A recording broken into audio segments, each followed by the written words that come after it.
আসসালামু আলাইকুম সবাইকে ওয়েলকাম করছে যুবরাজ খান আবেশ। আশা করি সবাই বেশ ভালো আছেন। গতকালকের চ্যাম্পিয়ন্স লিগের রাতটা ছিল পুরো ব্রাজিলিয়ানদের দখলে। একের পর এক দারুণ পারফরমেন্স করছে গতকালকে ব্রাজিলিয়ানরা। একে একে সবার কথা বলবো, শুরু করব অ্যাটলেটিকো মাদ্রিদের তরমুজ ব্যবসায়ীর সাথে আর্সেনালের খেলা। আর্সেনালের ঘরের মাঠে খেলা এবং তরমুজ ব্যবসায়ী আমাদের সিমিওনে আর্সেনালে যাওয়ার পর একটা কমপ্লেন করছে যে সেখানে গোসলের পর নাকি ঠান্ডা পানি পাইছে, গরম পানি পায় না গোসলের জন্য। একটা বিশাল লেভেলের একটা কমপ্লেন দাঁড় করাই দিছে। সেই শোকে কি হেরে গেল 4-0 গোল। ফার্স্ট হাফে একটাও গোল হয় না, একটা গোল ছিল মার্টিনেলি, সেটা ছিল অফসাইড। এরপরে সেকেন্ড হাফে ভাই 15 থেকে 20 মিনিটের একটা লন্ডভন্ড ঝড় আসলো।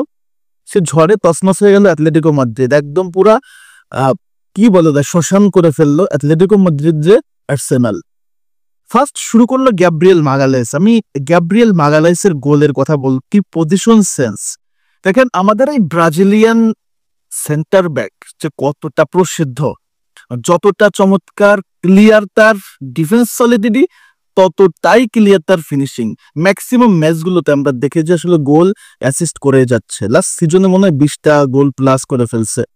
এবং ডিফেন্সে যে কত বড় দেয়াল সেটা কিন্তু আমরা সবাই জানি। এবং ডেকল্যান রাইসের যে বলটাতে আসলে হেডে গোল দিল, সেইখানটাতে অ্যাটলেটিকো মাদ্রিদের অনেকগুলো ডিফেন্ডার ছিল, আর্সেনালের অনেকগুলো প্লেয়ার ছিল, সেখান থেকে সে নিজে পজিশন বের করে হেডে গোল দেওয়াটা, এটা রিয়েলি ইউনিক জিনিস। এবং এই জিনিসগুলো হচ্ছে ক্রিয়েটিভ, যেটা হচ্ছে আমাদের গ্যাব্রিয়েল মাগালেসের উপরে এই জিনিসটা আসলে ভরসা করা যায়। আর রিয়ালের জন্য তো অবভিয়াসলি আর্সেনাল প্রসিদ্ধ।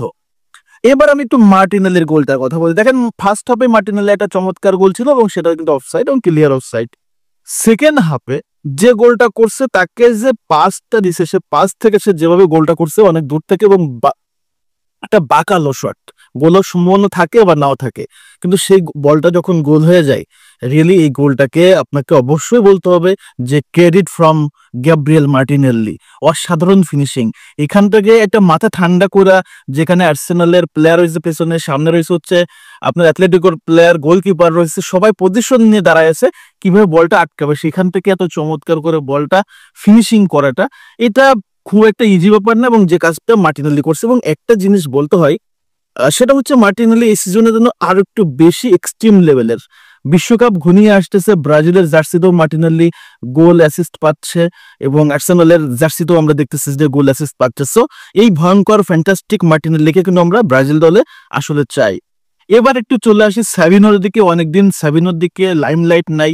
পোলাটা ব্রাজিল ন্যাশনাল টিমে এক সময় নিয়মিত ছিল, দরিভাল দাদুর সময়, কিন্তু রিসেন্টলি আসলে তাকে সুযোগ দেওয়া হচ্ছে না। কিন্তু কিন্তু একটা কথা বলি, সেটা হচ্ছে সাবিনার ভিতরে যথেষ্ট ক্রিয়েটিভিটি আছে, যথেষ্ট কোয়ালিটি আছে, এতে কোনো সন্দেহ নেই। সাবিনো রিয়েলি একটা আউটস্ট্যান্ডিং ফুটবলার। তো এই জিনিসটাই আসলে অনেকদিন মিসিং ছিল। গত রাত্রে ম্যান অফ দ্য ম্যাচ হয়েছে, গোল করছে না, গোল অ্যাসিস্ট করছে দারুণ। বার্নার্ডো সিলভার গোলটাতে দারুণ একটা অ্যাসিস্ট করছে এবং পুরো ম্যাচে জুড়ে ক্রিয়েটিভিটি দারুণ দেখাইছে। রাইট উইঙ্গে সাবিনো ছিল একদমই দুর্দান্ত, অনেকগুলো চান্স ক্রিয়েট করছে। তো এই সাবিনোকে আবার ব্যাক করতে হবে, যদি ব্রাজিলে বিশ্বকাপ খেলতে হয় তাকে পারফরমেন্স রেগুলারলি করতে হবে, শুধু অ্যাসিস্ট করলে হবে না, গোলটাও আদায় করে নিয়ে আসতে হবে। ভাই ভিয়ারিয়ালের গোলকিপারের কথা আমার একটু বলতে হয়। ভিয়ারিয়ালের গোলকিপার হচ্ছে আমাদের লুইস জুনিয়র, আপনারা জানেন। কি আর করতে পারে বলেন। সিটি যে লেভেলের অ্যাটাক করছে, 6টা ওয়ান টার্গেট শট, সেখানে তার 3টা হাই ক্লেম সেভ দিছে। আর কত, আর যে 2টা গোল হয়েছে সেটা আসলে কোনো গোলকিপার পক্ষে আসলে পজিশন ঠিক করা সেভ করা সম্ভব না।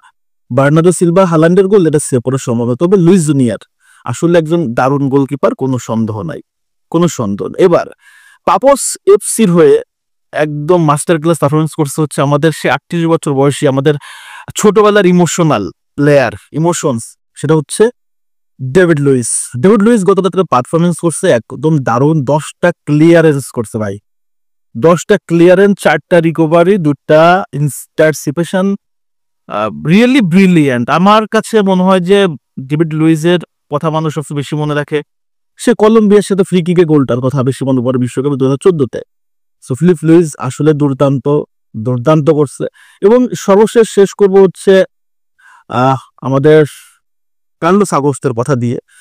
যেহেতু সে লেফট ফুল ব্যাক, এবং গত রাত্রে বিশেষ করে আপনার ইন্টার মিলানের ম্যাচটাতে তার পারফরমেন্স ছিল একদম নজর কাড়া।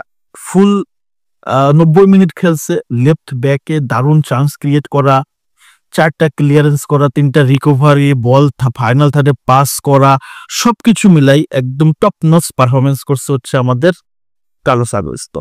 সো ফ্যান্টাস্টিক একটা রাত ছিল ব্রাজিলিয়ানদের জন্য, এমন রাত আজকেও আছে চ্যাম্পিয়ন্স লিগে, সেটা বয়ানুক, সেটা আমরা চাই। গতকালকে রাত্রে কে কোন ম্যাচগুলো দেখছেন সেটা নিয়ে আপনার মতামত অবশ্যই কমেন্টস করে দেবেন, এবং বিশেষ করে মার্টিনেলি এবং গ্যাব্রিয়েলের গোল দুটা কেমন লাগছে সেটা কিন্তু কমেন্টস করতে ভুল করবেন না। আল্লাহ হাফেজ।